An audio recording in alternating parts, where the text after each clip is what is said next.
America ஒரு கனவு தேசம். இந்தியா மட்டுமல்ல, பல்வேறு நாடுகளிலிருந்தும் அமெரிக்காவிற்கு சென்று வாழ விரும்புவோர் ஏராளம். ஒரு வல்லரசு தேசத்தில் வாழ்வதை விரும்பிச் சென்று கனவு கலைந்து திருப்பி அனுப்பப்பட்டவர்கள் ஒவ்வொருவரின் பின்னும் வேதனை கதைகள் நிறைந்திருக்கின்றன.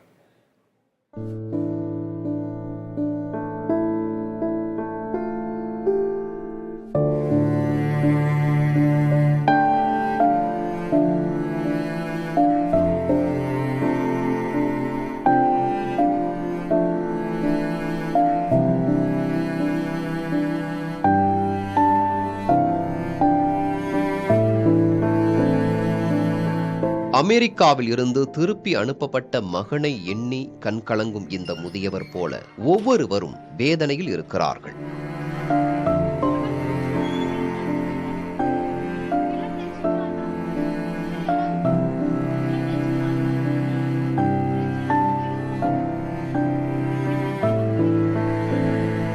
அமெரிக்கா சென்றால் தங்கள் வாழ்க்கையே மாறிவிடும், நல்ல வேலை கிடைக்கும், குடும்பத்தை முன்னேற்றலாம் என்று நினைப்பவர்களில் ஒருவர்தான் பஞ்சாப் பரிதாகட் லெஜ்ஜை சேர்ந்த ஜெயபால் சிங். இவர் அமெரிக்கா சென்றடைந்ததே மிகவும் கடினமானதாக இருந்ததாக கூறுகிறார். ஏஜென்ட் மூலம் அனுப்பப்பட்ட இவர் முதலில் இங்கிலாந்து சென்றதாகவும் அங்கிருந்து விமானம் மூலம் அனுப்புவதாக கூறிய நிலையில் சட்டவிரோத வழியில் அழைத்து சென்றதாகவும் ஜெயபால் சிங் கூறுகிறார். 40 லட்சம் ரூபாய்க்கும் அதிகமான பணத்தை திரட்டி கொண்டு சென்ற நிலையில் காட்டு வழியில் மிகவும் கஷ்டப்பட்டு அமெரிக்காவுக்கு சென்று சேர்ந்ததாக இவர் தெரிவிக்கிறார். ஆனால் அங்கு அமெரிக்க காவல்துறையால் பிடிக்கப்பட்டு தாயகம் அனுப்பப்பட்டதாக கூறுகிறார். अमेरिका में कब पहुंचे थे?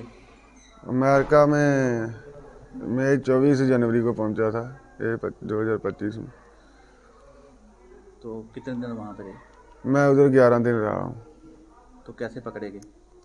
जैसे हम बॉर्डर क्रॉस करते हैं तो उधर बॉर्डर पेट्रोलियम उधर खड़ी होती है, उसी टाइम हमारे को पकड़ लेते. जब आप पकड़े गए तब आपको मालूम?